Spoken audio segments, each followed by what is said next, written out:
All right, Well, Caleb. we are good to go. Oh, Hmm? I guess I didn't know what you meant by one man left. Oh, it was me. Oh, okay. So, when we left our heroes, you guys had escaped the city of Walden for a side mission to go try to save Squib from his own stupidity. Um, upon you managed to charter a vessel away from Walden that was going to take you along the coast to try to find this bronze dragon that you were told lives along the coast somewhere. After some interesting gymnastics, a little deception, and revealing your deception a little too early and terrifying the crew, everything eventually sorted itself out. Um, and seemingly on the first day, partway in, very shortly into your journey, a massive bronze great worm came flying out of the mountains in Boergenth. This is much bigger. This dragon was much bigger than anything you've ever seen before, and he spoke to Squib and you about how he sensed there was something wrong with Squib, and so he was going to take you to go see Verilyn because you need the blood of her offspring to cure Squib's current affliction. After paying the crew for their time, what little time they did give you, you sent them on your way, and Valador, the bronze great worm, picked you up and flew you off into the east. After a day's flight, you landed on the edge of the mountains, right on the edge of the mountain range to the east of Boergenth, and he said that it would be another day for you to reach the place where you're headed. And you guys spent the night. I think we all took a long rest, but if anybody wants to speak to him, you can, or he can just continue the journey through the day.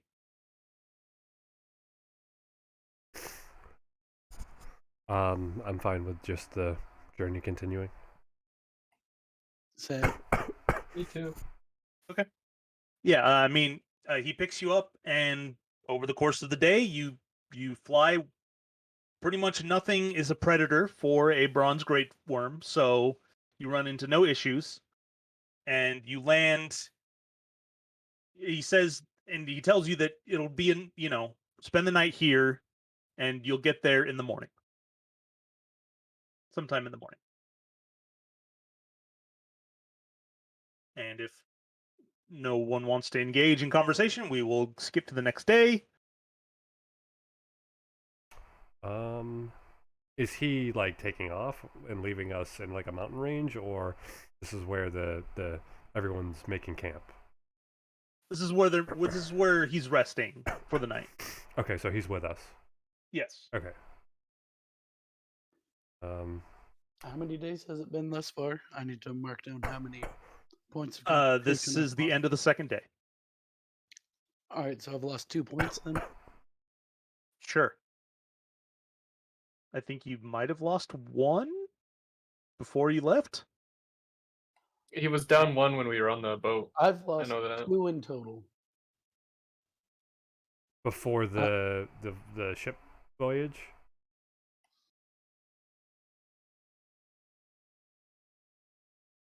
I'm confused, Zach. What, like,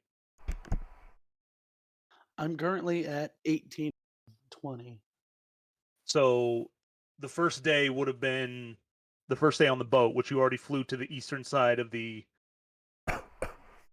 country. That would have been another -1. And then this whole day of travel would be another -1.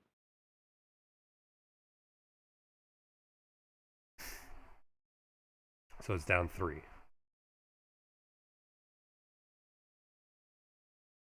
Yeah, because we spent the night at the Broken Spirits before we even got on the boat, and he had the mask on. Yeah, I took those off. So I'm down 3 in total. I think so. Okay. But nonetheless, you guys wake up refreshed in the morning. Squib feeling a little more drained, but still just rested. And Valador scoops you guys up, says he's like, we will reach our destination today. Wonderful. Wonderful And indeed. he takes off into the sky. About 2 hours into the journey, you come over the edge of a mountain and you see a just gorgeous valley which goes up against the mountain range along the coastline. Uh, a beautiful river flows through the valley from the mountains to the north that flows out into the sea. There are massive trees that are just big enough to where, like, an adult bronze dragon, which you see a couple of them, are just lounging on these massive tree branches and just like resting almost like a bird would. Um, there's a small village of buildings that dot the landscape along the river. And you can see from the sky that there are quite a few dragons. Quite a few dragons here. There's some younger ones that are playing in the river, and as you're flying along, the adults that are watching the young ones that are kind of lounging in the trees, they notice Valador coming over the mountain range. And as you look down, you can see that there are some very large caverns uh, along the mountains. And outside of one of these caverns is another adult bronze dragon who actually turns and kind of rushes inside real quick. And as you begin to approach, three ancient dragons, bronze dragons, come out of the caverns. The one that is leading the other two, and she's quite a bit bigger than the other two. As far as ancient dragons go, she's probably the oldest of them all. And as you approach, a bunch of the other adults are gathering the young dragons and the wormlings, and they're kind of like gathering around where Valador is going to land. And he does. He goes in, he lands. He still has you in his claw, like hidden currently. But the two ancient dragons that are flanking the one who you can only assume is Verilyn, they bow very deeply, as do the other dragons that are around. But Verilyn, she smiles up at Valador, and she greets him warmly in Draconic. He's like, for those of you that can understand, which I think is only Squib, she's like, "Hail Valador, the Allfather." And he nods to her, and he's like, "Greetings, Mother Verilyn." And he's like, "I have a bit of a problem." And he opens up his claw and places it by the ground for you guys to climb out of his claw. Well, after you, Squibby. Hey, Squibble just kind of hop off Okay. I will with kind of a follow. big stupid grin on his face, which nobody can see. Which no one can see. Yeah. Um, a lot of the dragons kind of look in surprise as they see this group of humanoids come out of their demigod's claw to speak to them. But it seems like Verilyn is not perplexed. She just like, whatever. Obviously, you wouldn't be here with their pseudo lord without good reason. And Valador says, "My lady, these adventurers have a request of you." And she looks at you expecting.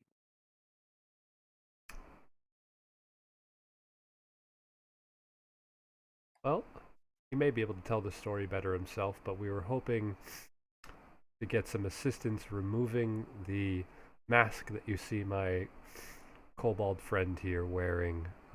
It is too great of magic for anything we have tried. But from what we've researched, there is a very specific counter curse um, the word ingredient.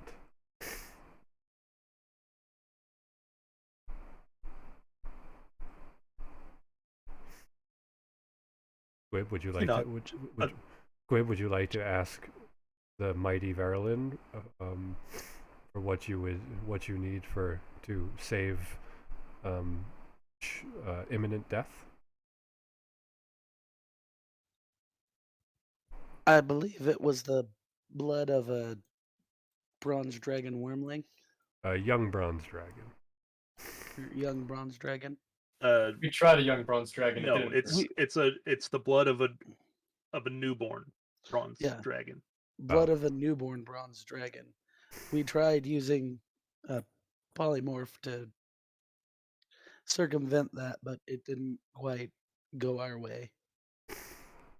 She kind of nods and like looks slightly concerned, and she goes, well, we have a few newborns here. What is it that you need their blood?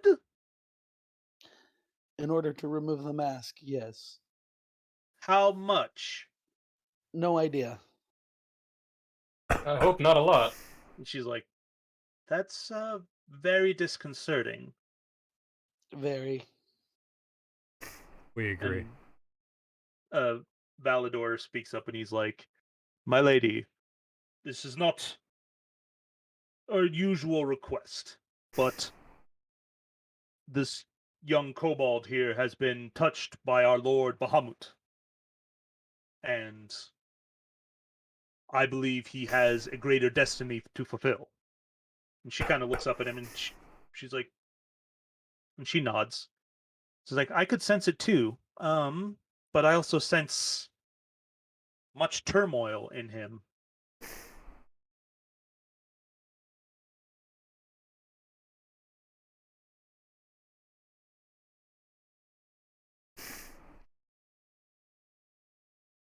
Yeah, he's a pretty crazy guy. But we love him all the same. She's like, what is your name, little kobold? My name is Squib. Well, Squib, what are you willing to do if we were to help you? If it means not dying and getting this thing off my face so we can do all the stuff we need, I'll do anything you ask of me. And what is it that is the things that you need to do? Well, we've got to take care of Demon Lord Grast. We've got to get rid of the king, deal with the lich, and kill a dark wizard who gave me this stupid fucking necklace. She looks at you closely and she goes, that is where the turmoil comes from. This is a lot for a small adventuring group. Yeah, Indeed it is. it's been interesting thus far. Well, Yeah, and my pregnant girlfriend's in danger, so that's a problem too. We got a lot going on. Did you tell us she was pregnant? nope. No, That would be the first you heard of it if he actually said that. I did say it. Wait, Okay. what? Did we know she was your girlfriend too? No. So this is like triple news. This is all the bombshell in one go. I guess we have more than we thought before we came here. It's just like he's got a girlfriend. I thought he was dating his cousin back in where the orcs were. No, it's not Hetris. And she's just like, well, I can tell you that I will not force any of my children to do this, but I will bring them out and explain to them what you need. And so she calls back into the cavern, and there are 6 newborn bronze dragon whelplings that they're barely able to fly. They like hop and like flap along. and like I mean, they're small. I mean, they're a tiny creature, so they're brand new. So they're like this big, maybe, like from head to tail, like tiny as far as a creature size in D&D. And they all just kind of hop over, and she explains to them in Draconic, which because they cannot speak Common yet, that she needs one of them to volunteer to offer their blood to save the kobold who is someone very important. And she explains to them like they're 5 because they are like brand newborn. And while dragons are intelligent creatures, it does take a little bit of time for them to become much smarter. So, the 6 like newborns, most of them cower away from you, except for one. He like hops towards. It seems like he puts on a brave face in front of his brood mother and the patriarch of their family. He hops forward and he puffs out his chest and lets out a small charge of electricity that hits you, Squib. And it basically just feels like a really intense static shock when you like rub your feet on the carpet a lot, and it stings but not painful, right? That's basically what it feels like when it hits you. And he can't speak Common yet, but he comes forward and he goes, "I am Vestralor, bravest of the bronze dragons." I'd believe it. I don't think you understand Draconic. Oh, I forgot they didn't know Common and weren't speaking in Common. Oh, so I don't know his name. Okay. Not yet. But you do notice that Verilyn and Valador both have a slight smile on their face when he makes the proclamation of being the bravest of the bronze dragons. I mean, Squib will introduce him to the 3 that can't speak Draconic. Okay. Just so everyone's on the same page. And so, like, he kind of just, like, climbs up on your shoulder, Squib, and he's like, "All right, what do I need to do?" Well, as far as I'm aware, Rendia, do you remember exactly what all we needed? Was it just the blood part, or? I do not remember.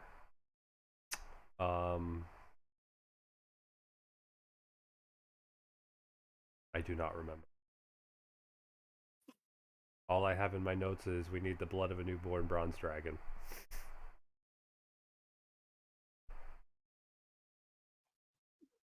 Come to find out, it has to be on like a new moon and everything. I mean, he holds out his, like, leg, and he's like, "You got something to poke me with?"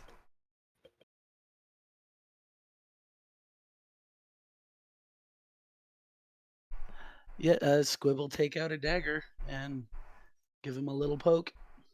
Okay. Yeah, just enough to, like, draw blood. There's just a little bit of droplet of blood on the end of the dagger. What do you do with it?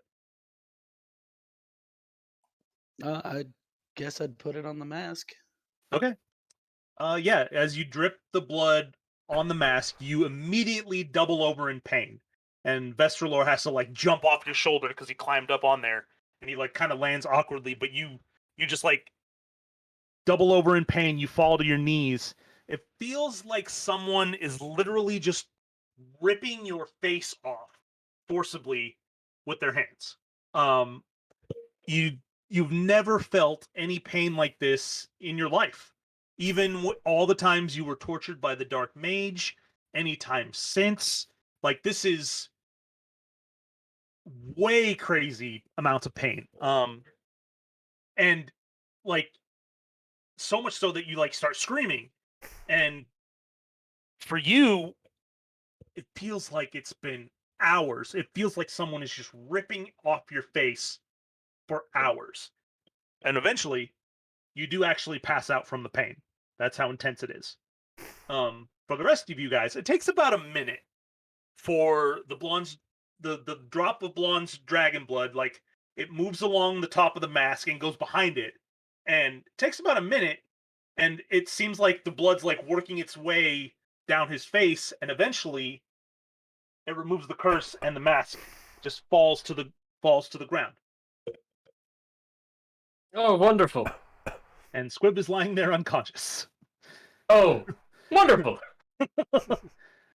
And Valador speaks up and he goes, "Will the rest of you please move Squib away from the mask?"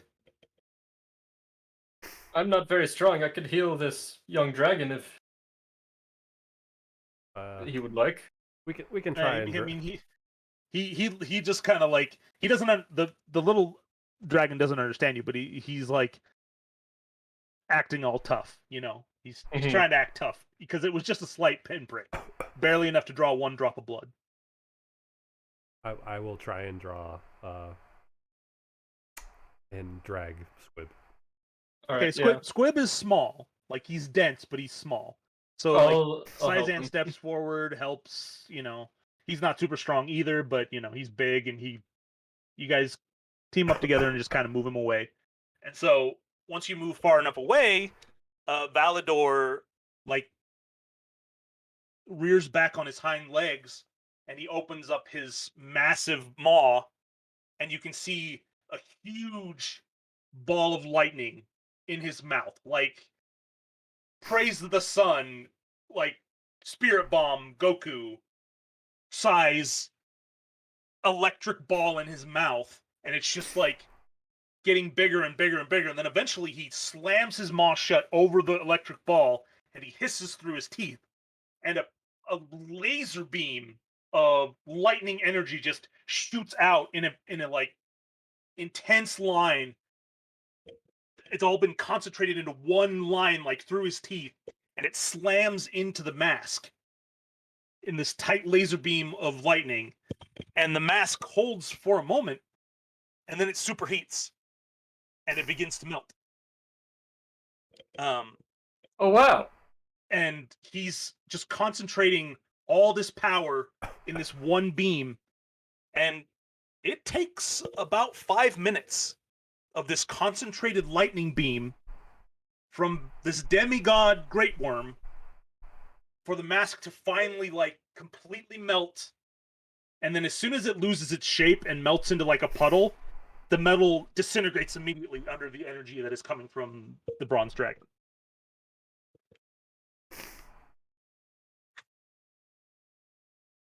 Your power is intense, Valador. And he turns and he nods and he goes, "Well, these masks are pure evil. Seems like they were created by some sort of dark god for their followers. Who? I do not know. But the ones who wear these masks can never be trusted." Bet it's grasped. Wait, no, Hey, he just got back. Did Squib tell us about the Dark Wizard in the tavern? Yes. Yes, Squib would have. I'm pretty sure he did. And from that, it seems like he's connected with them, right? Yep.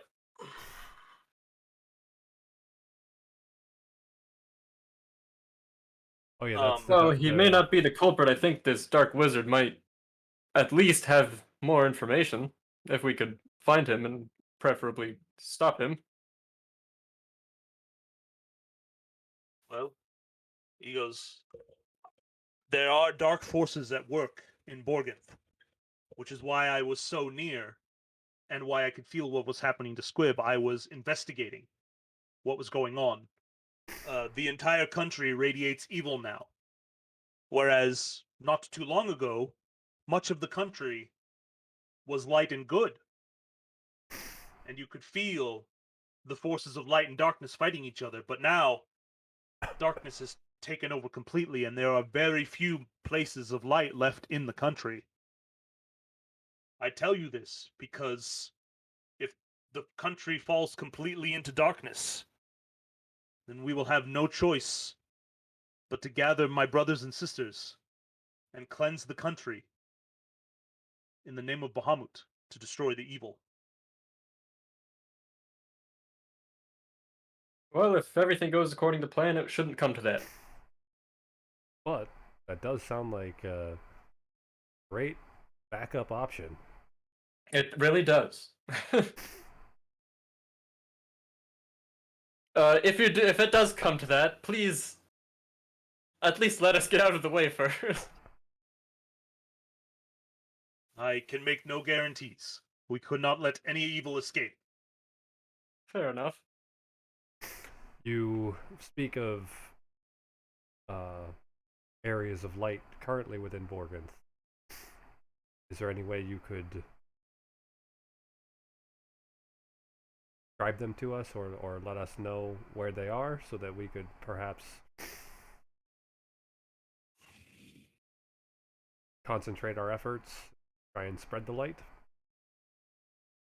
What is left is a place along the river somewhere. I do not know the country that well. The Another Irikosh. is a very faint light is in the northern mountains, and then another very faint light is actually within Walden City. But the I brightest think light might be comes us. from the river, near the river. The middle of the river or north of on the river? Let me look at the map. I'm pretty sure it's like right in the middle, right? That, yeah, if it's Irikosh. Yeah. Yeah, okay. So Irikosh, the dwarves, and then us and Walden. To defend good.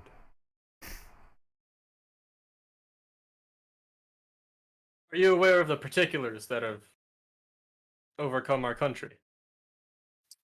I do not know. I'll start telling him about the Lich King, the actual king. I'm gonna leave the Chaos Crystals out. Um, I mean, he's already seen the one attached to Squib. Grassed. I mean, we already did talk about that, but Yeah, there's a lot of shit going on, which is why the country is falling into darkness. yeah. That's just all we know at the moment. It's like, well, I bid you good luck in your quest to save what you can. We will not make a move until all light has gone out. I hate to burden you so, but could we ask maybe another favor if it's possible? Perhaps. We have extra masks, not to wear.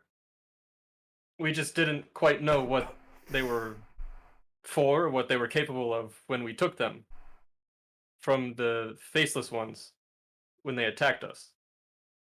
If we left them with you, would you be able to learn more about them and maybe tell us if you find anything useful that would help point us in the right direction on how to stop them for good? We would. They are evil artifacts. You could leave them with us so that we could destroy them, but researching them is a good way to cause corruption, and we would not risk it.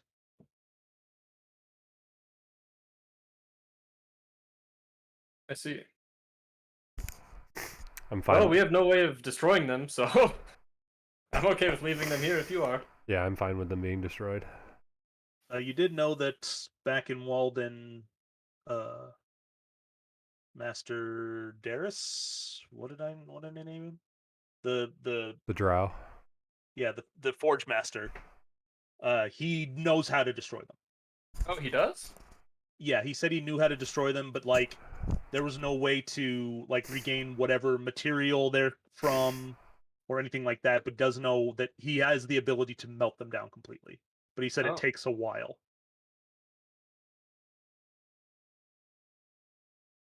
And he had never destroyed one of the ones that Valador just destroyed. Those ones they just get rid of. They hide them. Okay. Well, I'd like to not keep them around as little. I would like to get rid of them as soon as possible.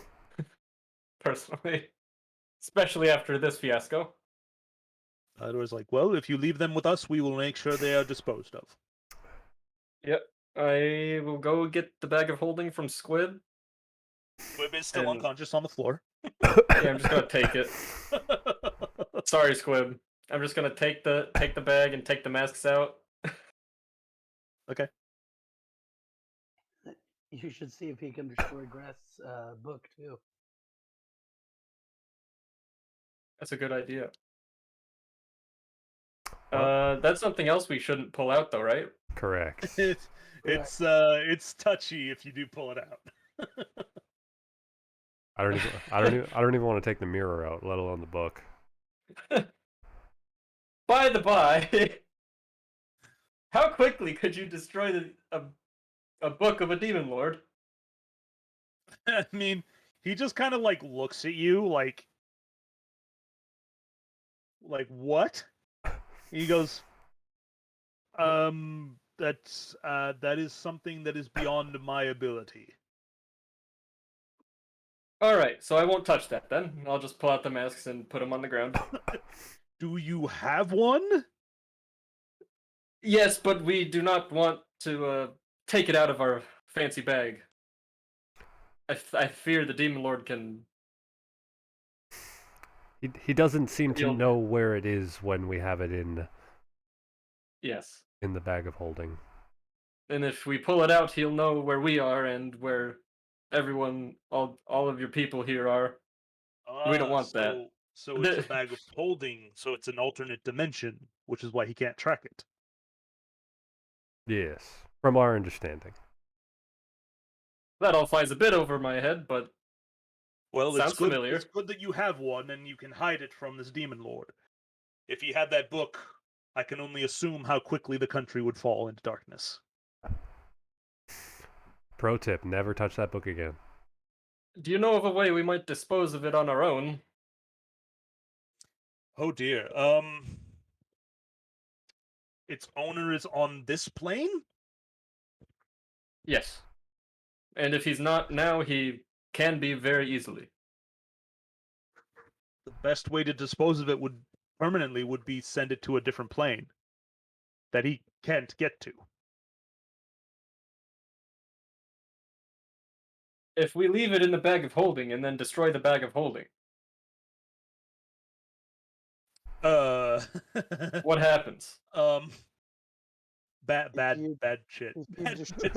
if you just cut the bag of holding, It everything just- spills out. Yeah. If you put a bag of holding inside another extra dimensional space, like another bag of holding, a handy haversack, a portable hole, that opens up a one-way portal to the astral plane.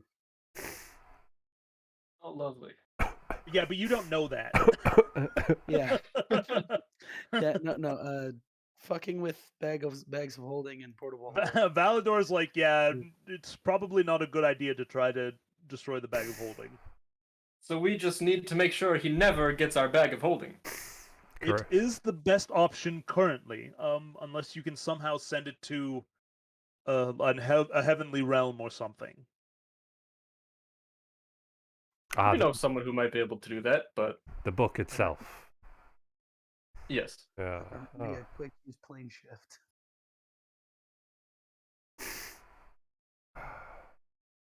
So right now on the map, we are somewhere in the Wild Dragon territory in between Boergenth and Ashira. Yeah. Okay. When you were describing this valley, it sounded a lot like what Ashira looks like when you're zoomed all the way out, and then I realized that that's probably really, really not just a valley, and it's a really large whole country. So anyway. It's a whole country. You're about, if you can see the map where I'm pinging, you're about in this area. Oh, okay. All right. It's the farthest I've been from home, maybe. Nope, Deep Home would be. But Deep Home is within the country, so this counts still. This is the first time you've ever been out of the country. Yeah. And as you're talking, Valador glances over his shoulder, and you can see a small group of humanoids that are approaching. As they get a little closer, you can see that it's a group of 5 bronze dragonborn.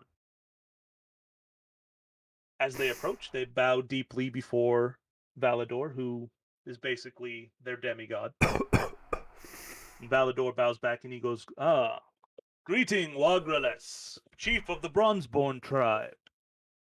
And you see an older Dragonborn whose scales are kind of, graying, because he's getting up there in age. But his golden eyes are still very sharp in intelligence. He's wearing a very simple, like, homespun robe, and he's got a satchel over one shoulder, and it's, an Indiana Jones satchel. And he's holding what appears to be a walking stick of some kind.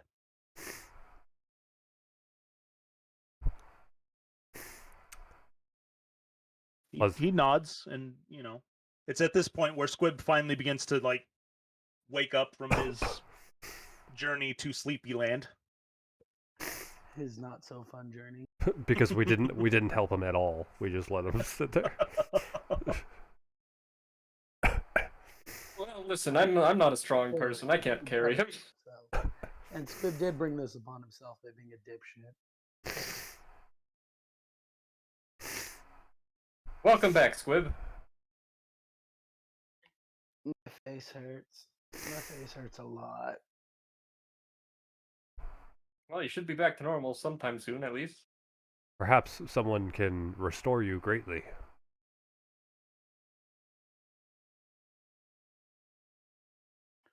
If only we knew a great healer. I mean, he kind of, like, stands there. Sizen's like, if you're talking about me, I need 100 gold worth of diamonds. That's an expensive spell, jeez. Diamonds. Shit, I only have. I don't know if he has any.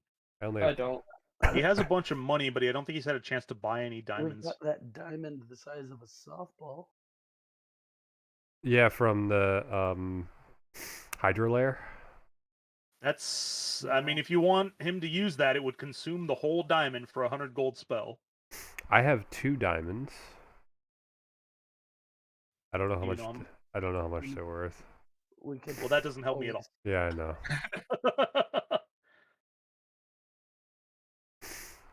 Sorry, what were you saying, Zach? Squid goes, well, as soon as we get back, I will get you as many fucking diamonds as I can get my hands on. Yep. Problem is, in Walden, not exactly accessible for precious gems for people in the lower city. You know what? I'll go on a little side quest with Terrence, and him and I are gonna fucking steal all the diamonds. Okay. And, Valador, he turns and he goes, Wagrales he's a very powerful practitioner of the arcane arts. And he is going to use his magic to transport you back to Walden to save the time of getting back there. That would be fantastic. Where will we be returning to? I'm not sure. I will let him explain it to you. He just said we'll be returning to Walden. Duh. Yes, but where in Walden? Where? Yeah. Would it be at all possible for him to Drop us in send us Miskis Arns' fucking bedroom.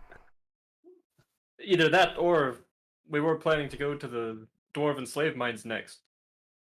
I think, right? We did want to go there. Were we waiting on intel from someone? Rourke, maybe? No. No? We would have had to go there to get our own intel. Quib needs to get better before he does anything stupid. Yeah, that's why we had to do this first. Obviously, because we don't want Squib to die.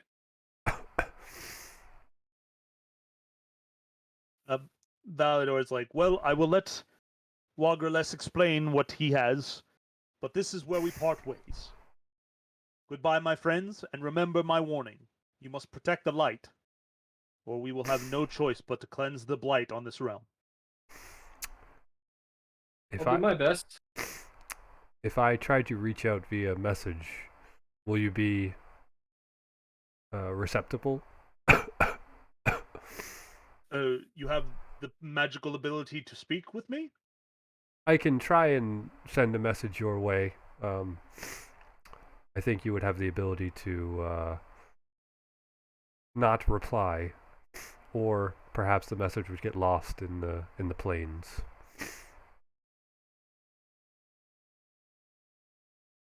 If you sent me a message, I would respond to it if I heard it. Okay, we'll try to keep you. Similarly, so go ahead. Oh, Hey, we'll try to keep you updated. Very well. Similarly, if you ever need us to return the favor, we would be happy to do so. Well, you can return the favor by saving the country if you are able to. I believe we can. We have our list of friends is ever growing, so surely we must be making some progress. Your list of friends is also diminishing. Eh, only in some circles. But he turns and he looks at you, Rog, and he kind of cocks his head slightly. And then he nods to himself, and he leaps up and takes off into the sky. Can I try to insight what the heck that was? Sure, go for it. Do I have disadvantage because he's a dragon? No, but he's got an incredibly high ability to for you not to understand what he's doing.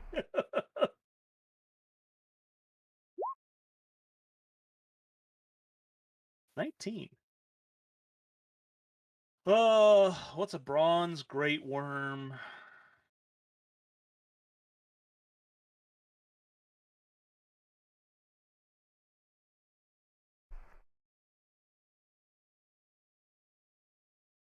Bronze great worm.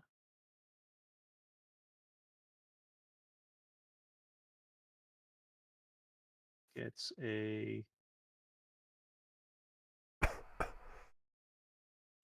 plus 18 to his rolls.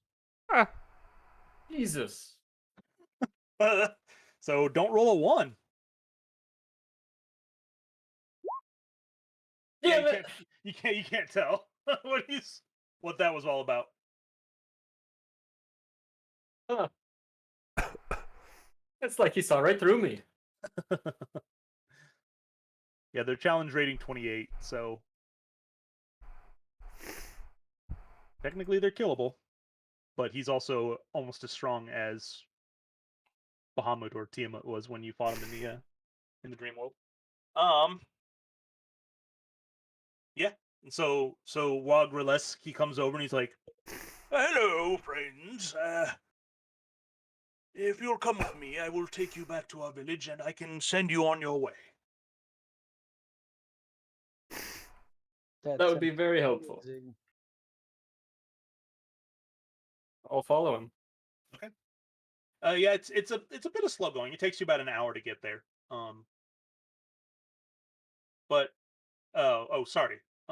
Before you leave, Verilyn comes over and she goes, Wagerless, please wait a moment. And she's like, Squib, will you please walk with me? I must speak to you alone.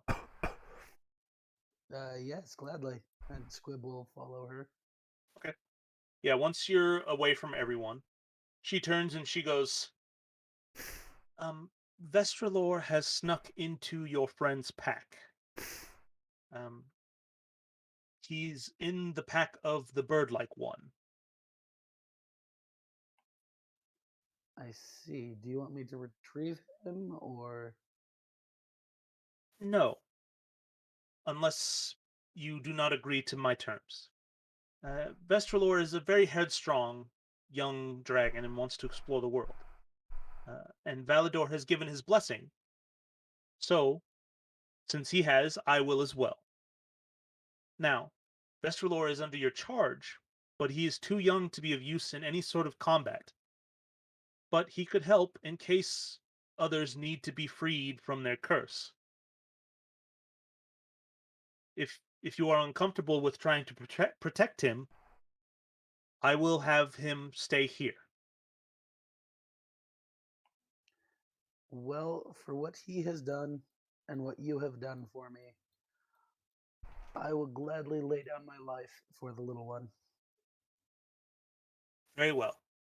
All I ask is that you do not reveal him until you are back in Walden, so he thinks that he snuck away from home successfully.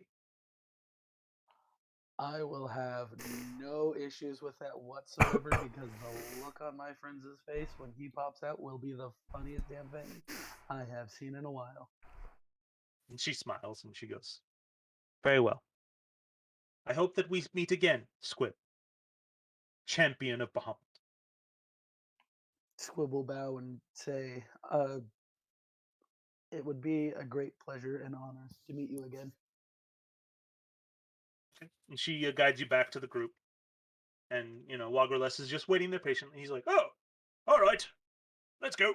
And heads off. The village, once you get there, unless you guys have any questions you want to ask while you're on the way, because I can understand there might be some questions. How long has this village been here? Oh, many years. Many years. Before my time, back when Valador was a young dragon. And how does this transporting that you guys do, how does it work? There are certain points throughout the realm that have a circle drawn. And once a spellcaster has seen that circle, and they know the spell, they can send people to that place directly. I know of one place in Walden, although I have not used it for many years, that I can send you to. Do you remember where in Walden it is? I do not. The city has changed much since I was there as a young lad. What other of these circles do you know throughout Boergenth? You know of no other ones in that country. Okay, so just this one in Walden. Yes. Well, guys, it seems like the best way to get back, but we won't exactly know what we're stepping into, let's say. Before we go, do you have an alchemist here? Oh, I would think so. Do you need something created? Created? No, but if you have it on hand, I think we could. We plan to free a bunch of slaves from this mine north of Walden. And I fear some of them might be worse for wear, and I think maybe we might have better success if we can go in invisible. Just wondering if you have any potions on hand that might help us with that sort of thing. Potions of invisibility. I do not believe so. Let me see if I will find out when we return. Because this is all happening while you guys are walking back. Yep. I think just about any kind of potion might come in handy. Potion of cold resist. You never know. I mean, my character on Skyrim has at least 45 of those.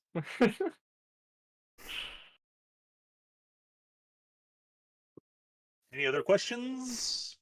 We lost you out of Roll20. Lost me out of Roll20? Yep. No more God. Oh, there you are. There you go. Does the wider world know that you live here? I don't think I've ever heard of your village. No, generally no. We are very secluded here. But I would this is assume you want to remain that way. you are friends of Valador, and you may come and go as you please if you wish. But yes, I would prefer if you didn't just spread the knowledge to just anyone. This is the home for the Bronze Dragons. More so than us. We are here to support them whenever we can, but to live here in peace. Are there other villages for other dragons, similar to this one? Not that I've ever been to, but I believe there are each dragon type has a rather large conglomeration of where a lot of them congregate. Throughout the mountains and the forests in the wild territory. Indeed, yes. if you weren't aware, there are around 200 bronze dragons here Oh, of all ages. in the valley that we left. Yes, the village has about there's roughly 100 of us dragonborn, but there are around 200 bronze dragons here. Sounds like it would be quite a fighting force if the time came. Indeed. But there are ambitious dragons out there who might attack the nest if we were to, say, go support a war to the west.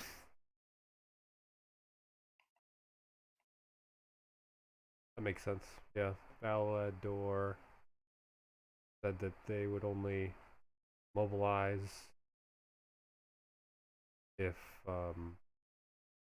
There was no other option. if darkness had completely fallen. Oh, indeed, yes, and We plan on that scorching. would be Valador and his compatriots, the other Great Worms. That wouldn't involve any of us here in the valley.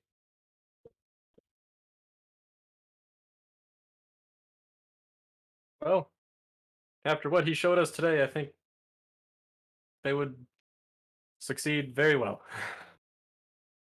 Indeed, I think the greatest threat to the great worms combining together would be if the evil great worms decided they wanted to stop them.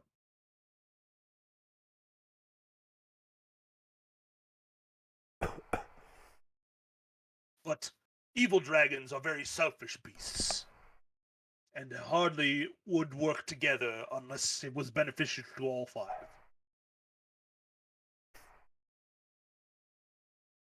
I see.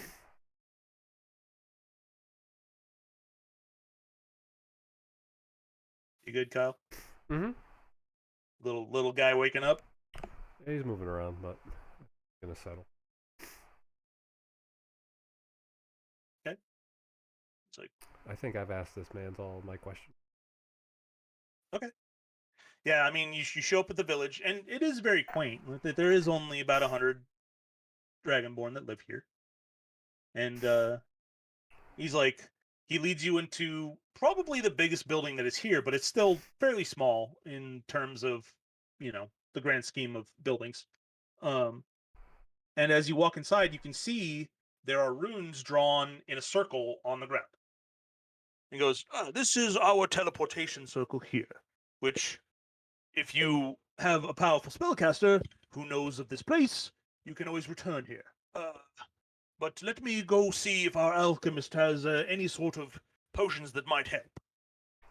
And he We're leaves. willing to reimburse you. He's like, oh, well, I personally have no use of gold. But trade is always useful. So, Can I start copying down the runes we see? Yeah. I'm gonna lose a sheet of paper for that. Okay. Just in case one of us takes teleportation circle, but I don't know if any of us can. It would can. be Arendia. Yeah, I can. Is that the teleport spell? No, No, that's it's higher level. Teleportation circles lower level.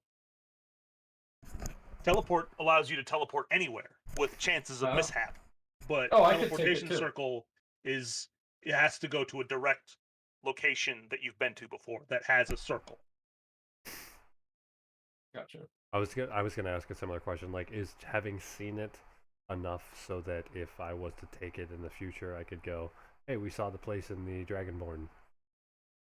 Yeah, it's so like it's kind of like if you were your spellcasting is innate, so like it would be like a wizard would like draw it down in his spell book or whatever, so that he's like, oh yeah, but you would just remember like the runes here.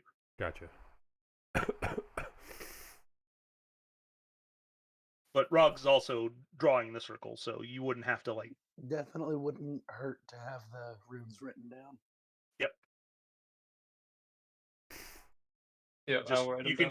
You can just write in. I don't have an actual drawing of the teleportation circle. You can just write like in your notes or something the layout for the teleportation circle and the Valley of the Bronze Dragons because it doesn't have a name. Easy.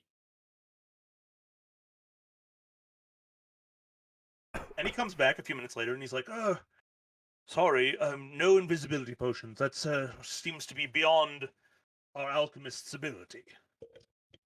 Oh, that's quite all right.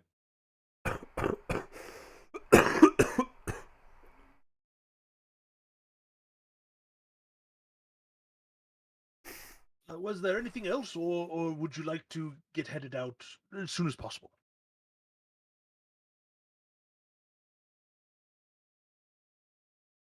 I'm good to go. Squib just kind of goes, I'm good to go. I got what I needed. Okay.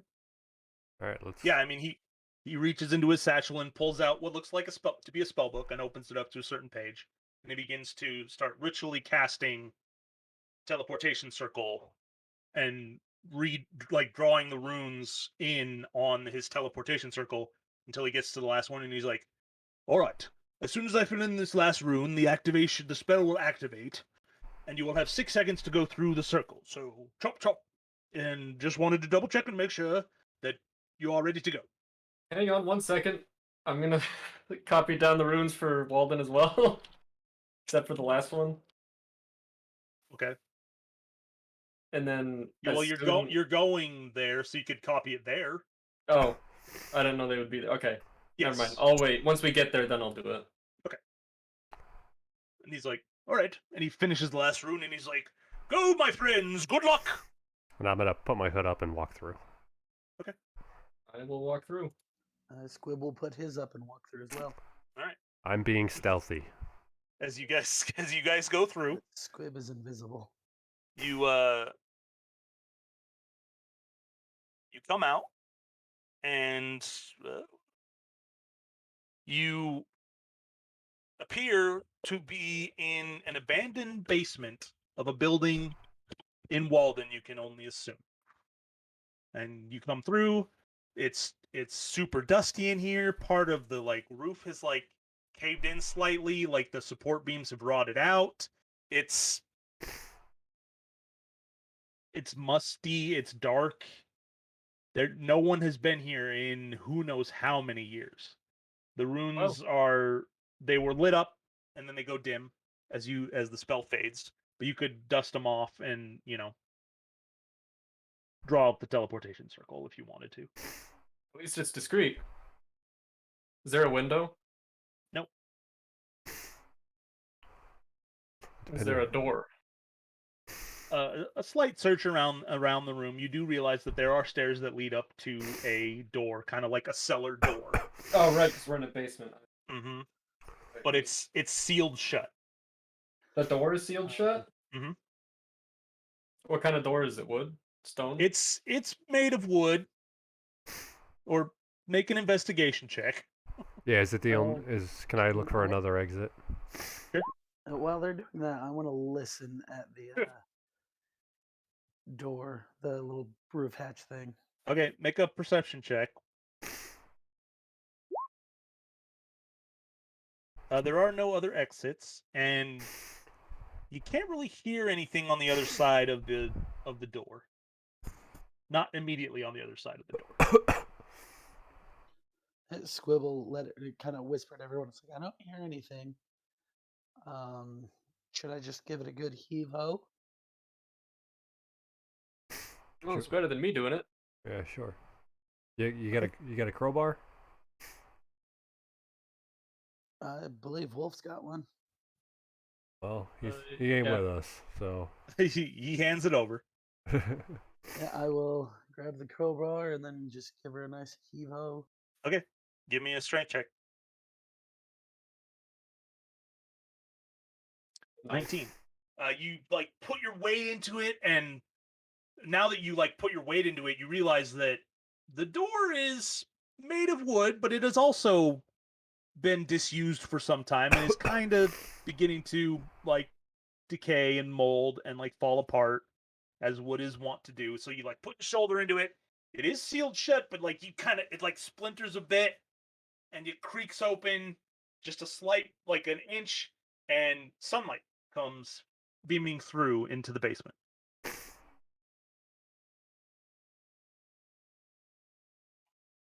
I mean, Squib will kind of poke his invisible head out and see what he can see real quick.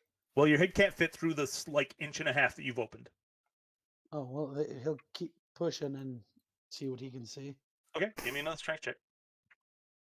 Still using the crowbar? Sure.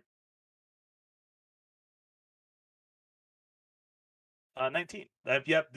Since it's already kind of you already broke the seal, you just didn't get it open immediately. You slam into it again, and the door breaks the rest of the way, and it opens up, and the sunlight that comes in is blinding.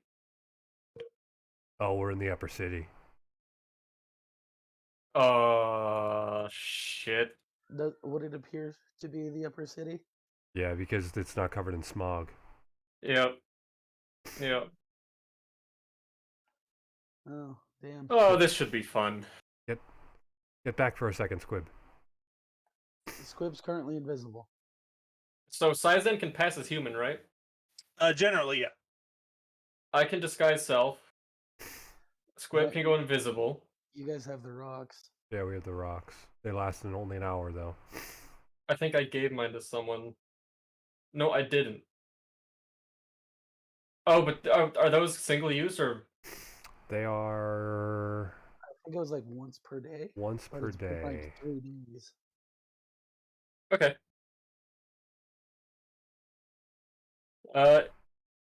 Well, shouldn't we just pass as humans and then Games question. hurry on down? Can I polymorph into a human? Yeah. Oh, sorry, no. Because it's not a beast. Yeah, It's yeah, not a yeah. beast. Gotcha. Okay. All right. Well, what do you see out there, Squib? I will relay everything that I currently see. Make a perception check.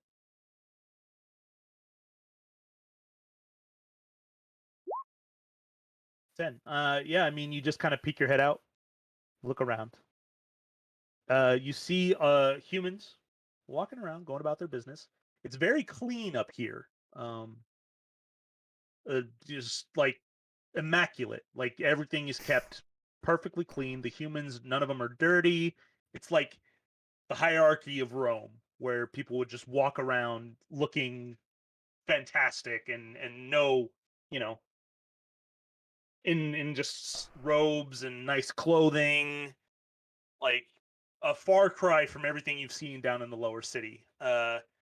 You don't see any Inquisition soldiers walking around, but you do see patrols of giant metal machines, similar to the ones that you fought in Lord Alfaro's place, but bigger and meaner looking and carrying a huge sword.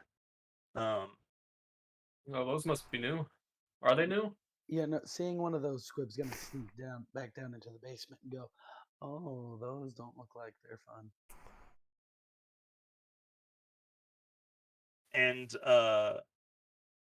as you kind of glance up a little bit, you do see the one single warship above, just kind of on station. And that's at the top of the wedding cake, right? I mean, it's a 2-tiered wedding cake, but yeah. Okay. And it's flying up above. It's like soaring. It's like it's patrolling. It's patrolling the sky above the city in like a circle around the upper city. So it seems like we're fairly deep into the upper city. You're not sure where you're at.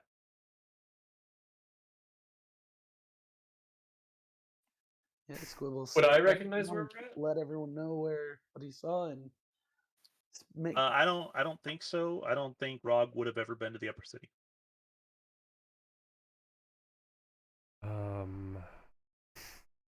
There was no other exits from the room that we went into. Squib, did you see any alleyways or anything? I saw some giant robots with big swords that were kind of like at Alfaro's place. They didn't look like fun. Much scarier than the ones that were at Alfaro's place. Much scarier than ones that were at Alfaro's. They might be able to smell through our disguises too.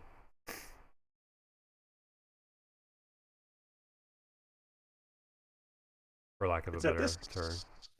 It's at this point, Arandia, suddenly you feel like your finger is about to burn off. The ring that was given to you by Maeve suddenly just starts emitting emotions of terror, sadness, fear.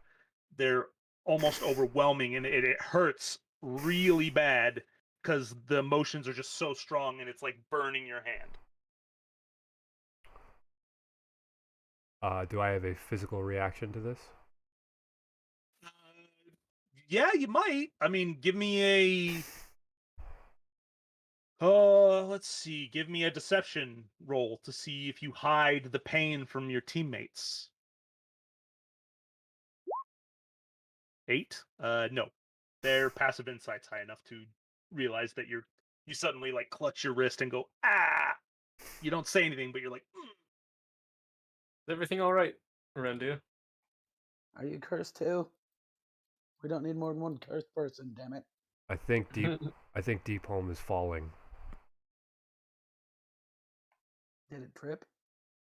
We need to get there, I think, before the dwarves. I think we're out of time. I think we've lost. Did you message that person? Your girlfriend?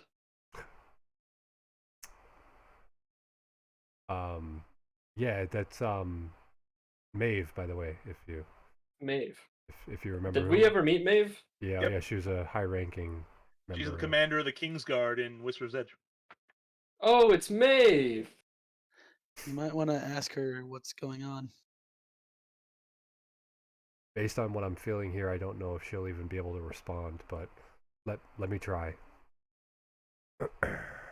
While you're thinking about sending a spell, suddenly you hear a voice in your head. Uh-oh. And you recognize this voice to be Hetris. Erendia, the Inquisition sent its warships to support their army. We keep them at bay with magic, but the city can't hold without air support. Please help. So I'll relay that I just also got a message that it seems like Irikosh is also... Do you not respond? Because you have to respond Oh, first. I have to respond. Okay. Gotcha. I have 25 words. She said they're sending their air support. They sent their warships to support their army. They're keeping them at bay with magic for now, but without air support for the city, they will fall.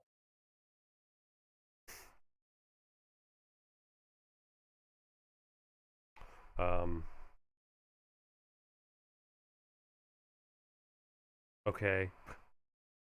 I don't know where to find air support. We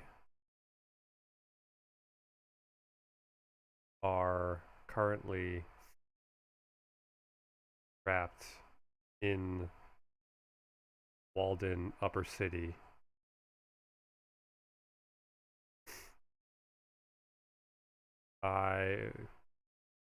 We will do our best to respond. Oh shit. Wait, backtrack.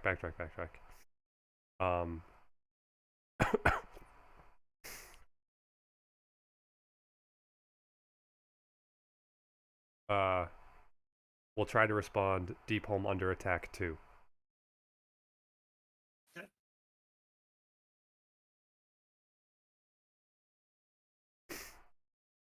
And then I will relay that it seems like Irikosh is also getting a lot of pressure. So it sounds like the capital is mounting an offensive today.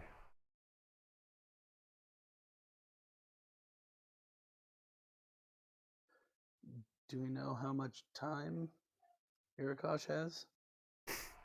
They said they We'll needed. pull- They said that they had. They're being attacked also in the air to bolster the land forces, and they are doing their best to defend with magic, but without air support, they are. She believes they're doomed. I don't know what much we could do. I mean, we could ask the bronze dragons, see if they could protect the light that is Irikosh. Maybe send some forces that way, but I don't know if they'd get there in time. How fast can we get up the river on your boat, Squid, to Irikosh? It would take what, a few days? Going upriver, probably a week. Yeah, my boat's not made for speed. It took you like 3 days to get down the river, but that was going with the flow of the water. Fighting the current is a little harder than Mm-hmm. just flowing down the river.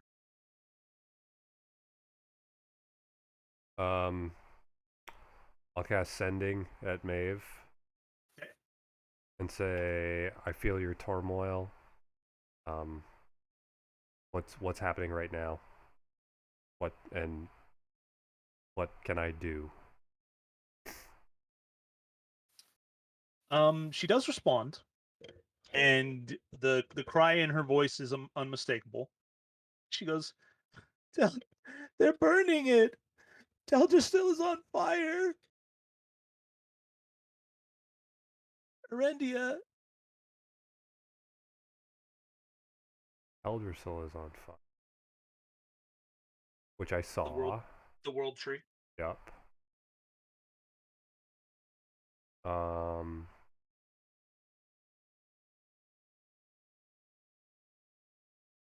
I'll send another, Okay.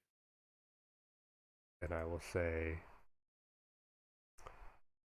have they come close to discovering who's left from Whisper's Edge in Deepholm?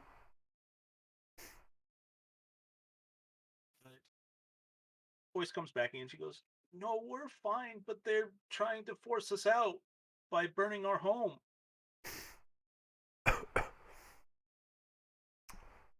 I don't know if I can keep the rest from rushing out there to stop him.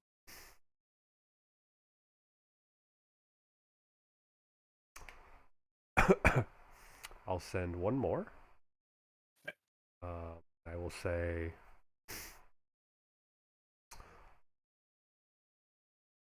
Irikosh is under air and ground attack now as well. This is a planned offensive. They need air support. I don't know what to do for any of you.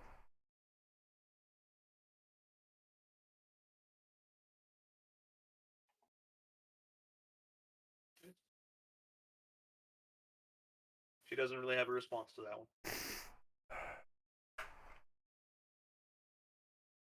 I think back to when we saw the warships in Sevastern and how heavily manned they were. Oh yeah, they were massive.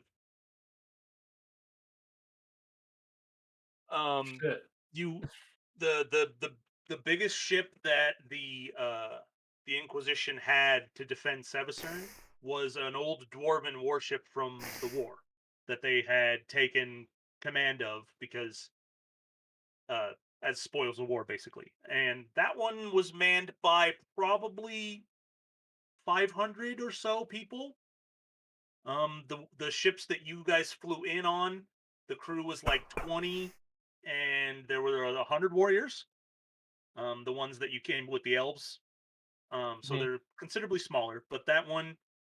So the warships, each one of them that appeared and attacked, was about 5 times as big as that one that was the dwarven one.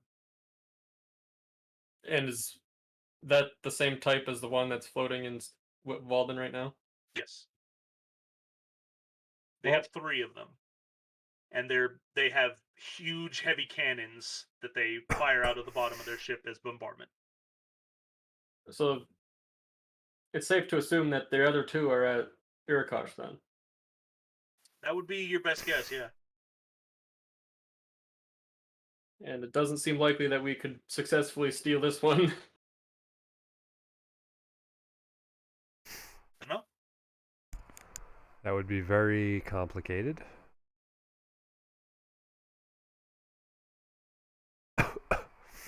Well, we could try, but likelihood of us being arrested is high. The king has his own dragon, right? Or am I misremembering? King Miscus? Yeah. You don't know. You haven't seen him with one. Who am I thinking of that had their own dragon? The Inquisition. The Dragon Riders of Boergenth did. And then the High Inquisitors had Doravo. Other than that, you haven't come across any other. Okay. The Lich King had his own, but that one was killed by Doravo. I was thinking we could polymorph into dragons and then take the airship, but 1, they have air defenses, and then 2, they have a ton of men, and then 3, we're very likely to do a lot of damage as a dragon to the ship. Yeah, plus we're not huge dragons either. Yeah. We can't travel as dragons very much, No. because polymorph only lasts an hour. Yeah. Well, we can't. So I'll relay the information that everything I've just found, that they're burning Whisper's Edge, they're burning the World Tree. Whisper's Edge she didn't say Whisper's Edge was burning. Oh, she's just at the World Tree. Yep. Okay. So they're burning the World Tree to try and draw the elves out. They're attacking Irikosh by land and ground, and making advancements. We are in the upper city with no idea of how to get out. It is true. The bronze dragons don't seem to be interested in involving themselves in the skirmish in Boergenth while it's happening. Well, then it took us quite a few days to fly from fairly close to there, so we don't know if they'd get there in time. Yeah. My big thing currently is we know Irikosh was the big light that they were talking about. How important is this world tree?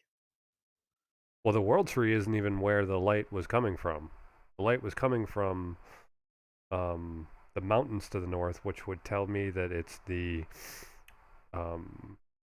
holdouts in Deepholm is where that other light was coming from. Well, there was one coming from Irikosh too, wasn't there? Yes, yeah, and then Yeah, so mountains It to was the north. Irikosh and Deepholm. yeah, so Irikosh and Deepholm. I mean, Deepholm's not currently under attack that we know of. It is. It is. They both are. Yeah. Well, I'll relay to them that although, after clarification, those in hiding in Deepholm don't seem to be in imminent danger, but with the World Tree burning, the elves are likely going to start behaving erratically. So they might leave Deepholm to try and defend their life tree. So if we find a way to send air support to Irikosh and then move that air support to help take care of the world tree, do you think that would work? Granted, how we get air support, I have no idea. I think that's our best bet. because Irkosh is on the way to Whisper's Edge anyway. But the key to all of this is finding air support, like you said. I'm not sure where we'd do that because the dragons don't want to interfere. Dravo seems to have absconded. Well, I could try and reach back out to Duravo, I suppose. He was Didn't not. he say he was like really far and was just done with everything because he found like his wife or something? I know he. Dragons have wives. His Yeah, partner. his partner, Pelisa. Yeah. I know. Yeah, I mean it's the insane idea of try to disguise ourselves and steal this airship in the upper city in the next hour, or we have to try and, I mean, I guess try and reach out to Duravo. How big was Duravo? And was an specifically, ancient red dragon. would he be able to take the airship that we see above Walden at the moment? Like, hypothetically? Hypothetically, probably not by himself. I don't think Duravo alone will be enough. Especially if they have 2 warships. Yeah. Well, we can't. So, Oh. So, point of clarification, since you guys are really bad at taking notes, when you talked to Duravo and asked him about a bronze dragon or any help, he said he wasn't close to Walden. But that was it. He didn't say anything about where he was. You know that when he and Pelisa helped fight in Sevacern, they were both ancient dragons. One was a silver, one was a red. They both survived, but they left because the Lich King let them leave if they didn't fight for Sevacern anymore. And they took their children away somewhere. You don't know where. But that's basically what you would know about Duravo and Pelisa. They are both ancient dragons. Duravo by himself probably wouldn't be able to do anything against one. 2 would have a much better chance, but if you could somehow recruit something else. Oh, the Leviathan. It's in the lake. It's in the river.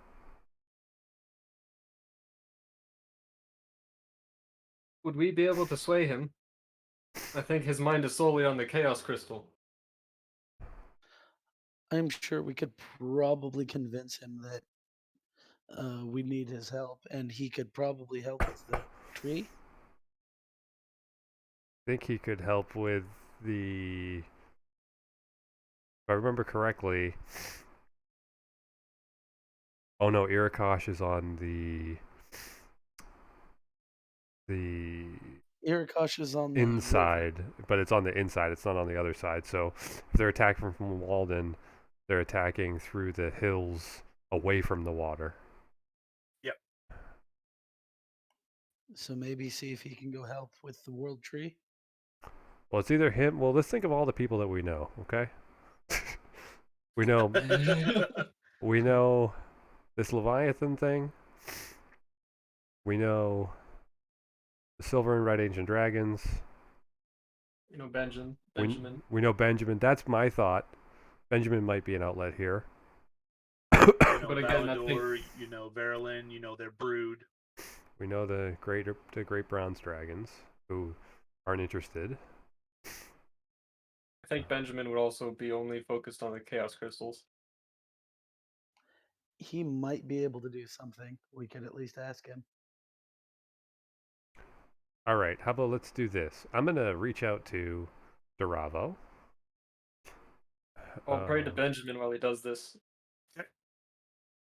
And just ask, "Oh, Benjamin, we are in dire need of air support for Irikosh, and we know not which way to go.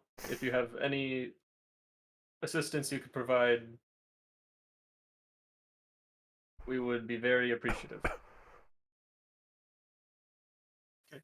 The praying to him is not like message. He can't respond unless Right. he comes there in person.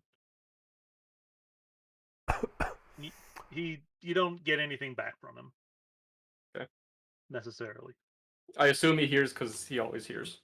Yep. It seems. And I will send ascending to Duravo. I Okay. will say Gondor calls for aid. Huh? the Wondor. the beacons are lit. Anyways, and I will say Duravo Boergenth is in dire need. Irikosh is under attack, land and air, with little air defenses. And the world tree burns in Teldrassil. Need advice. I think that's 25. Yeah, it's close to it. It takes a few moments. And eventually he comes back and he goes,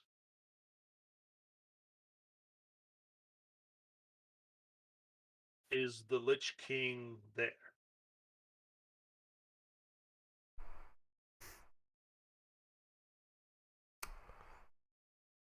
Gonna be exhausted again. Here in this basement in the upper city in the middle of the day. Yeah.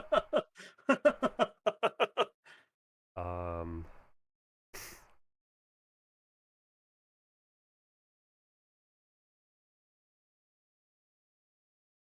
not that we've heard from any of our sources. It seems to just be an offensive from the king himself.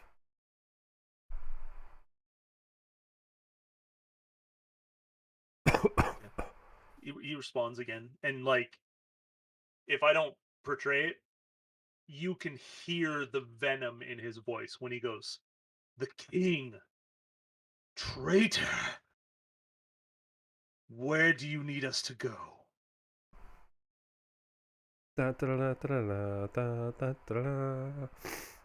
Do we need him at Irikosh or do we need him more at the World Tree?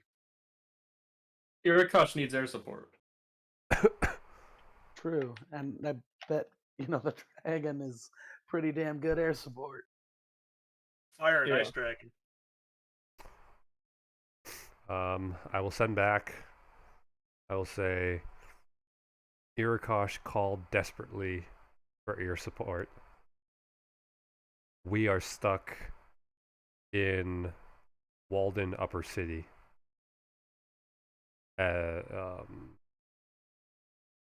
As non-humans.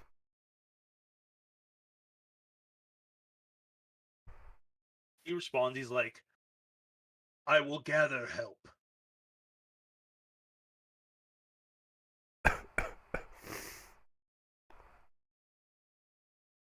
Okay. A dragon, a few words, Duravo. Yeah. Which is not great for sending, but it's kind of how he is.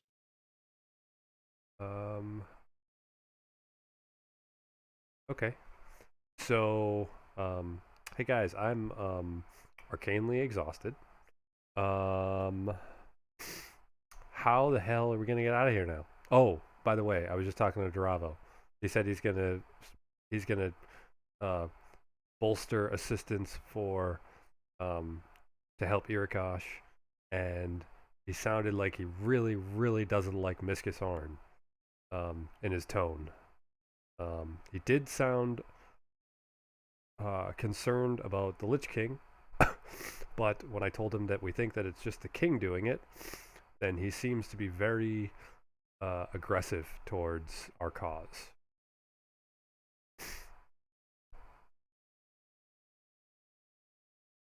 Well, that's good news at least. Yeah, I mean, you would know from what happened in Sevisern that why he would be worried about the Lich King, because he almost lost Pelisa. Yeah, that's the only reason why he peeled off was to save her. Mhm. Yeah. Um. So Imagine if you still had two ancient dragons on your side when the Inquisition army showed up. Yeah.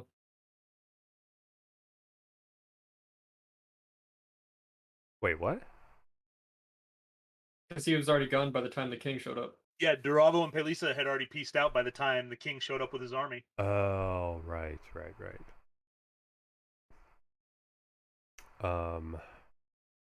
Okay, so how are we gonna get out of the upper city, guys? Well, I think we can all disguise ourselves. Squib can go invisible. Sizan passes for human. We could just walk down. um, No one will think twice about us just walking to the lower city, right? If we look human. I think that it's From what you've learned, there's very little reason to keep humans out of the lower city if they want to go there. Oh, I thought it was humans very rarely go down there. And They do very rarely go down there, and the guards are always keeping people out of the upper city, but they don't stop people from going down there because some humans do have business in the lower city. Just no one goes down there. So yeah, I mean, So us getting down there is going to be easy enough. Nobody should ask us too many questions. The other way around, incredibly hard to get Yeah. back to the upper city. That's already been established, even if you are humans.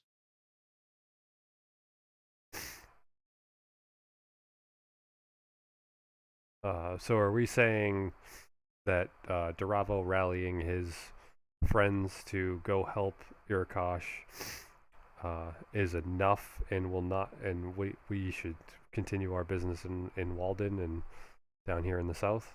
Because I mean, we're a multiple day trip away from Irikosh, so I don't think we can really help. What do you guys think? Well, it seems like Whisper's Edge still needs us too, or needs some form of help at least. I think if we can. Well, I did tell Duravo of both Irikosh and Whisper's Edge. Yeah, but you also told him that Irikosh needed help more. So Yeah, I that's where told he's him going. Irikosh was the priority. Would the Leviathan be able to reach Whisper's Edge at all? Mhm.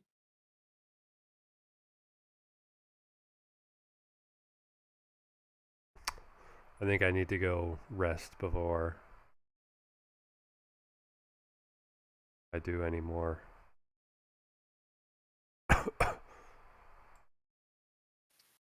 So I put you back on the Boergenth map.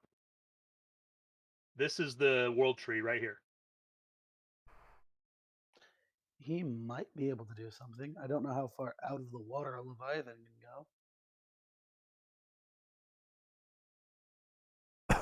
But I mean, if they've got ships on the river, he's pretty sure he could fuck them up.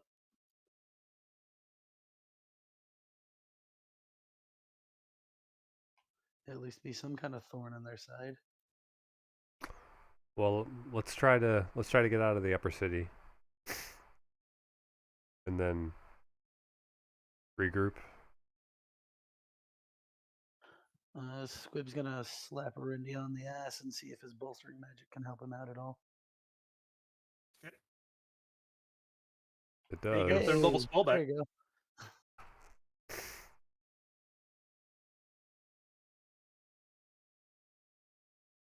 Just because Squib now knows that him playing around with people's minds takes a lot out of his ass. Hey, Squib or Loudon, do you guys remember what the name of the Leviathan was? I think it had a K in it. I believe it had some consonants and a few vowels in it. Sure did.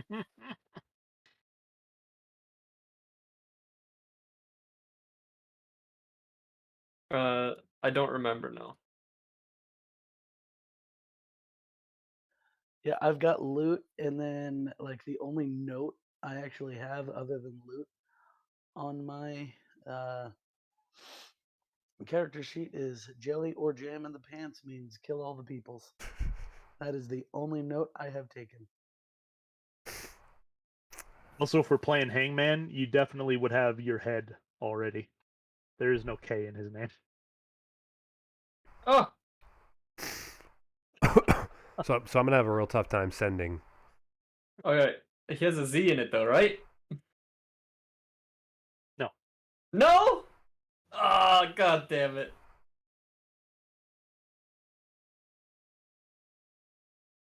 Maybe we can pray to Benjamin and ask him if he knows what his name is, because we told him about him, right? Well, if you recall, he was friends with Bellatrix. Yeah, He was? Viltrek's dead. She is. Oh, but maybe we can pray to Viltrek. That's not what I meant, but okay. Oh. She already told you she had already come back from beyond the veil too many times, and so she couldn't anymore. I could have swore somebody wrote his name down after the last time. If Wolf Oh, did, it's on a piece of paper at his house because it's not on his character sheet.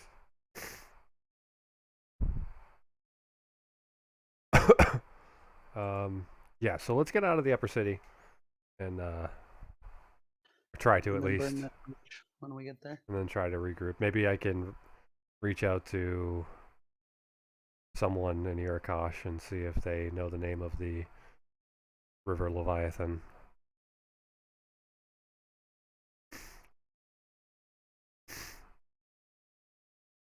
But the real question is, did you write down the names of anybody who was in your gosh? Oh, I'm just gonna message know, Larouk. I was like, we know Laruk and Garuk. And Arindia's cousin girlfriend. Definitely not girlfriend. You can say that in Squib, but you don't need to say that when it's just you talking, Zach, because you know it's not true. Yeah, but I keep forgetting her name. Tetris. Tetris. All right. You could just say Larouk. You could just say Larouk's mom then. Larouk's mom. Wasn't that Villatruck? No. That was Oh. his grandma. Oh, No. No? that was No. that was just She the was just an tribal elder. shaman. Yeah. Oh, I thought She it was was his the grandma. village elder. Garuk is the king. Yeah, I thought He Viltrex was had his mom. No. Oh.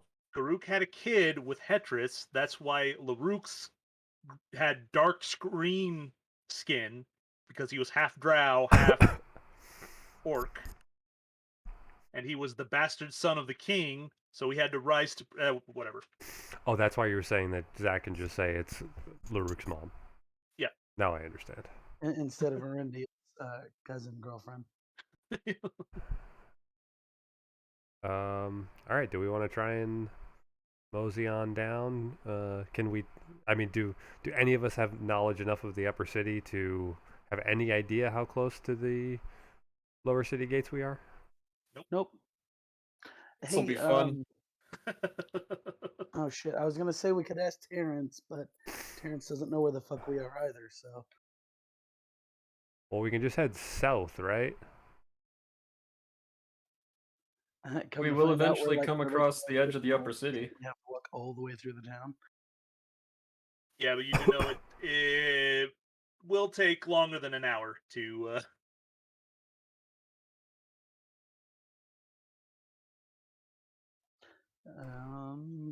I mean, we can just start going, and then once time comes close, I'd say you two could turn into something, but that doesn't really help Wolf whatsoever. I was thinking you guys could turn into like dogs or birds or some shit. Well, that is true. We could polymorph into just a animal. Just a bird, or and then fly out of here. Rat. Um. Are we? If I poke my head, if I look through the crack in the door, do I see any shops or any buildings with like signs on them? That might. Not really. It seems like you're in kind of a residential area. So we're in a residential area in the upper city in a dilapidated building. Yeah. Well, no, the building's not dilapidated. The basement was in disuse. The building looks like it was repurposed for something that wasn't whatever the teleportation circle was needed for. Can I tell what the building is? It looks like it had probably just been converted into like apartments.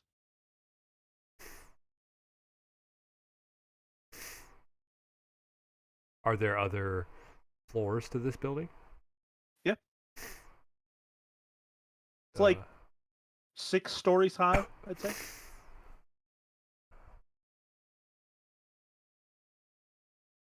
Does the staircase from the basement keep going up? Like, is there a stairwell? Not no, it leads to outside. Unless I'm not understanding the question. So like it's like those, a cellar door that you would open up and go down into like on the outside of a farm. It's like that. Okay. There's like a bulkhead.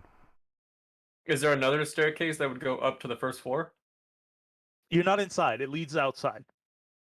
Oh, so we'd have to go to the front door. You'd have to go around to the front door to get anywhere. Oh, else. so the only way to get from the basement to the first floor is to go outside. Yes. Yes, and then walk through the front door. Shit. Yeah, I don't know if we want to go in this building. I'm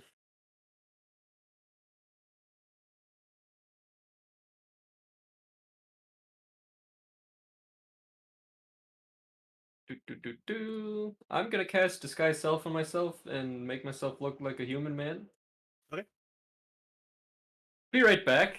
I'm gonna go see if I can see anything. Okay. I'm gonna push open the basement door and head out and close it behind me. Okay.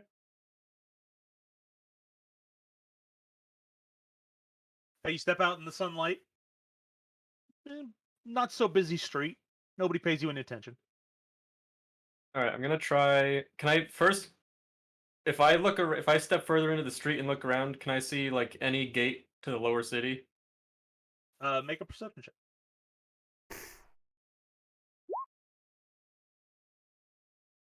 18. Not from where you're at, no. Okay. All right, I'm gonna try the first floor door to the building that I just came from the basement of. Okay. Yeah, it opens. Does it look like I could go to the top from here? It looks like it leads into a lobby-like area. All right, I'll just walk in. Okay. Yeah, it's basically looks like an apartment lobby. There's no one there. It's not like a hotel or anything. There's hallways. It's like a X hallway, so you can go straight or left or right.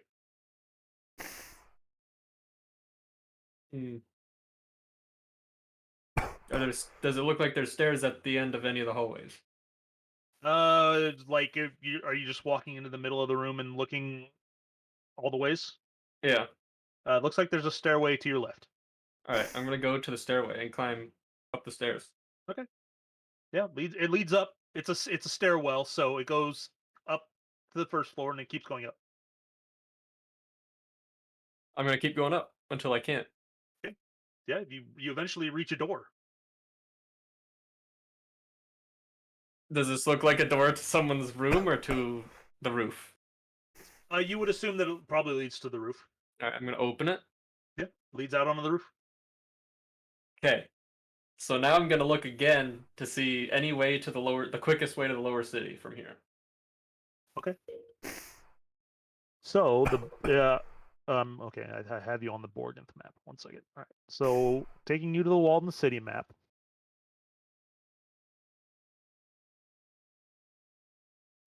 On the east side of the upper city, the building you are in, if you can see my ping, is this one. Yep. And it is kind of the tallest building in the area, so you can see the wall, and so you know that the closest gate would be to the north, because there is no gate to the east. All right.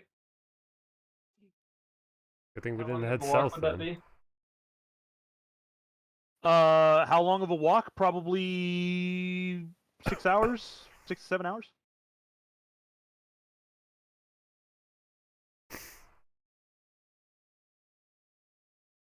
Shit.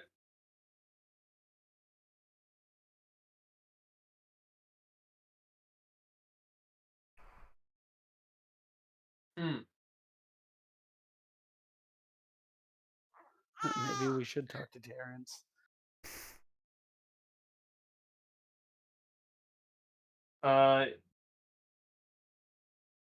I'm gonna sketch out the quickest route to that gate from where we are on a I mean, piece of paper. So you do know that the wall's not very far away.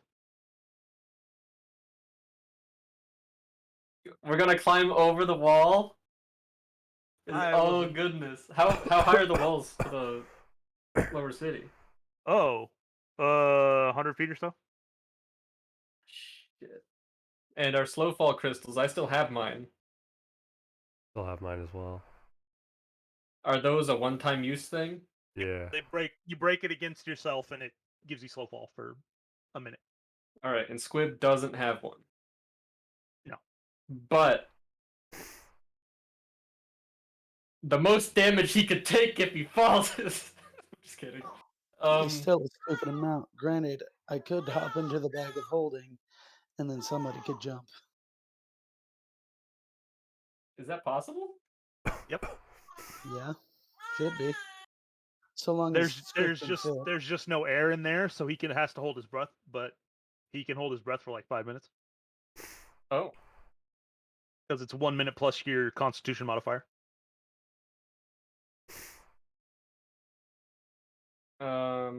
Okay. Loudon, you're in the top of the building, right? So we can't talk to you right now. Yeah. I'm gonna head back down and tell everybody what I saw. Okay. We can either spend all day walking to the north gate, or we could figure out a way to jump off the wall. It's, if I remember right, it's roughly 100 feet high. And But also, If we'd have we to climb up spend there. all day walking to the wall, we will run out of time on all of our spells. The are wall is pretty close. It wouldn't take all day for the wall. are there guard towers on the wall? Are there? Yeah. Yes. Well, you just mentioned the slow fall crystals, right, in this conversation? Yeah, I would mention that. I still have mine. Okay. So the people who don't have them are Dizan and Squib. Yep. Rog, you and I can just fly over the wall and down into the lower city if we Oh, that's true. become birds. Well, also, if we can do the fly spell. We can also do the fly spell. Forgot about that. I forgot about it too until now. Can you upcast the fly spell? I don't believe so because mine When comes you from my heart. cast this spell using a spell slot of 4th or higher, you can target one additional creature for each spell slot above the 3rd. I can make 3 people fly for 10 minutes. And I can make myself fly. So not counting me, we would be missing one person to fly. So you stuff my dumbass in the bag of holding and we fly over the wall? And I mean, Arendia has a way where he could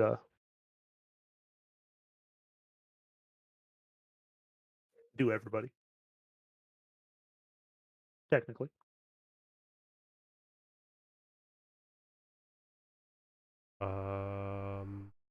with like sorcery points? Mm-hmm. Oh, because I can gen another spell slot. It's concentration though. No, you could twin cast it though. I didn't think you could twin cast spells with multiple targets. It has one target. Twin spell. When you cast a spell that targets only one creature and doesn't have a range of self, you can spend a number of sorcery points equal to the spell's level to target a second creature in range with the same spell.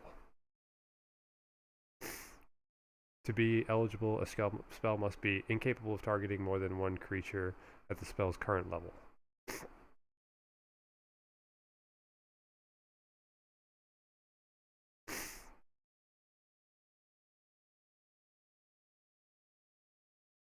I mean, we also have to, like, avoid the guard towers. I suppose we could try and find a spot directly in the middle of two of them. Yeah.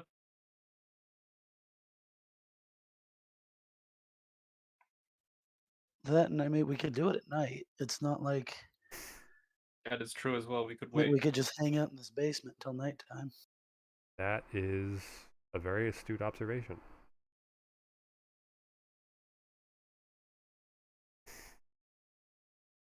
What do we say? We hang out until night and then And then fly over? yeah, what's the plan? I'm making Sizan and Wolf fly. Squib's going in the bag of holding. And then I can fly. So Then you can fly. that's all of us. Let's do it. I mean, you wait until nighttime. You can take a short rest if you want to. I would. So Rod got a pretty good look at the wall surrounding the area. No, Okay. not a really good wall. It's about an hour away. Okay, so he just From kind of where you're saw that there was a gate to the north. Yeah, because he'd recognized where he was. Okay, all right.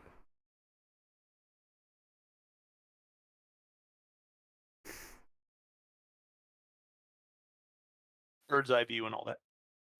I was gonna, I didn't want to say anything, but I was like, man, one of you guys should just polymorph into a bird, fly up, and find out where you're at. But he just climbed to the top of the building. So... Yeah, I honestly debated that, but then I was like, that's a 4th level spell slot when I could just be human and just walk like I own the place. Yeah. I mean, you could have also turned into human and then asked somebody for directions. I felt like that would draw too much attention, and they might be suspicious. Hey, I'm new in town. I forgot where I'm at. I'm supposed to meet somebody in the red light district. How do I get there from here?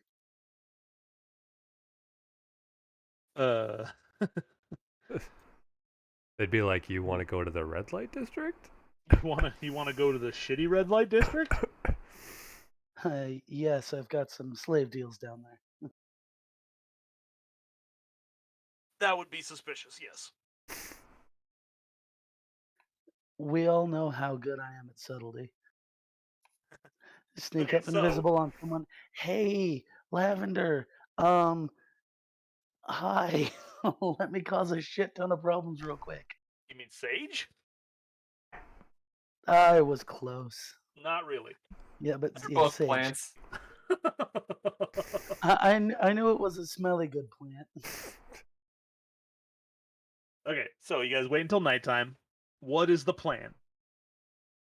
Is there streetlights? Yeah, absolutely. We should still disguise ourselves then. And Squib, you can Well, that sounds smart. stay invisible, and then once we're at the wall, just hop in the bag. That works for me. Works for me. Are we Well, Wolf's based on Wolf's what? like, well, if we want to be sneaky, how do I don't even know how to do Wolf's voice. If we want to be sneaky, I can make us a little stealthier. That I might see be worth no doing, problem with that. especially once we're like actually at the wall. How far of a walk do you think it is to the wall, Rog, closest? It's about an hour, give or take.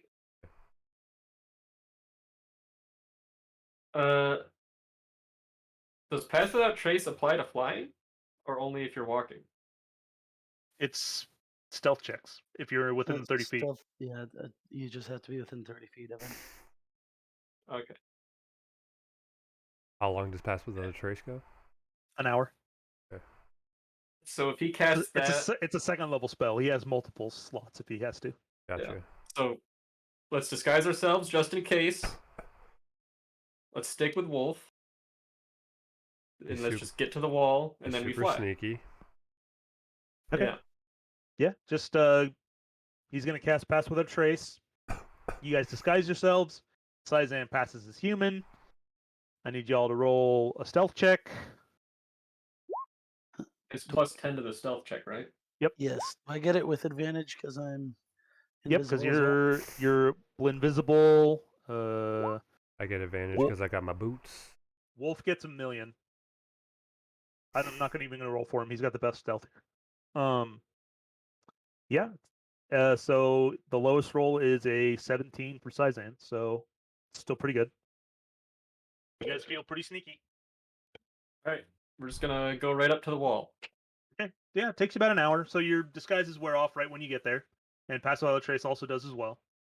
But along the edge of the wall, there's not a super amount of light. All right, I'm gonna tell Squib to get in the bag. Wolf's gonna cast Pass Without a Trace again. I'm going to cast Fly at level 5, targeting myself, Sizan, and Wolf. I'll pull out my harp and cast fly on myself. I will hand the bag to Sizan and then climb in. And then Or the s- we fly quickly. For the sake of it, you're not trying to be stealthy? No, I think we should still be stealthy. Well, stealthy, but we also only have 10 minutes before we fall from the sky. Well, it's not going to take that long to get over the wall, even if you go slow. Yeah. That's true. I guess we it's, got and it's only 60 100, feet. and it's only 100 feet down. I guess. Yeah, I didn't think about that. Very stealthy. Okay, I need everybody to roll another stealth check, please, if we're at the wall.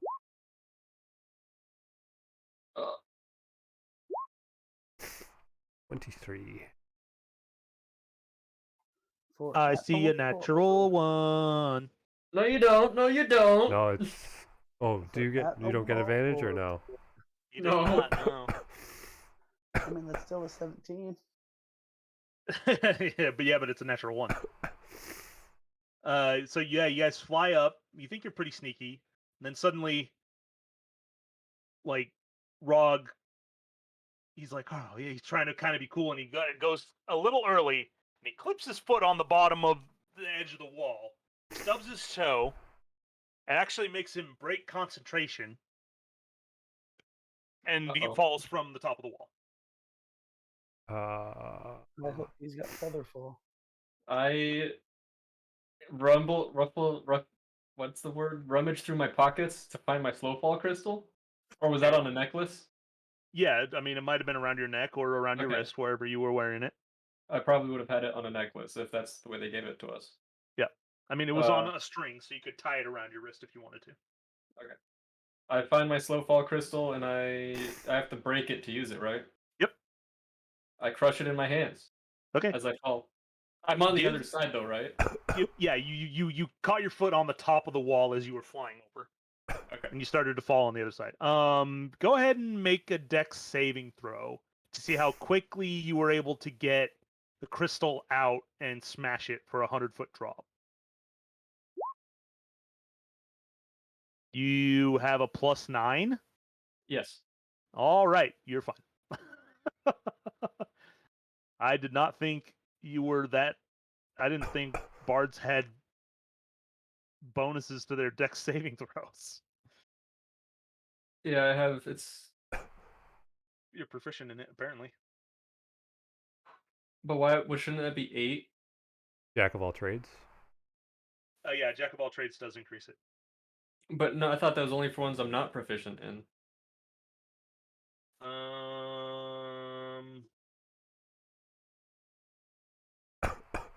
So what's your dex modifier? 4.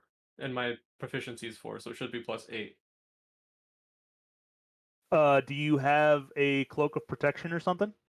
I do. I have a That ring of that gives you plus That 1 to your does give you saving a throws. +1. I have a ring of protection. Is that the same thing? Yeah, Yes. same Okay. enchantment. Gives you Okay. plus 1 AC and plus 1 to your saving throws. That's probably it then. Yeah, that makes sense because my strength has a +0, even though I have a -1 strength mod. Okay. Yeah, so you're calm, cool, and collected. You're like, God damn it! Of course I freaking stubbed my toe, and you just break it in against your chest, and you slowly float down to the bottom. No one seems to have spotted you. In fact, when you were flying over, who passive perception? Yeah, I mean, you guys all have there don't seem to be any Inquisition soldiers on the wall.